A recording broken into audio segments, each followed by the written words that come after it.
And I think part of the reason why population numbers, that the absolute population numbers are so important, is because we don't know who the innovators are. We don't know where innovative ideas are going to come from. We know that the governments are quite bad at trying to stimulate the innovation process. We just know that occasionally there pops up an interesting person who is going to develop, Yeah. penicillin or a Tesla car or something like that. So that basically And, says and, and I that think, the more people in the world you have, the greater the chance that there will be a genius amongst them who will be able to innovate something interesting. In other words, in a population of 1 billion people, you are likely to have many fewer innovators than in a population, as successful innovators than in a population of 8 billion people. Would you agree with that?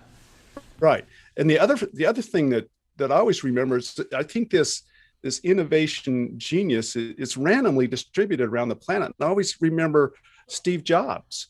His father was from Syria. His biological father was from Syria. So the question is, if Steve Jobs had been born in Syria and raised in Syria, would the world have been different? We were fortunate that he was able to grow up in a place that was much more entrepreneur friendly, innovation friendly. So he was able to actually experiment with his ideas and act on his ideas. So what I always think about is how many Steve Jobs are in Syria today, or these other parts of the planet that don't have this environment that allows people to act on their ideas, to have these entrepreneurial um, activities where they can go out and create. And you get the other advantage when you get a larger population, your market also gets larger.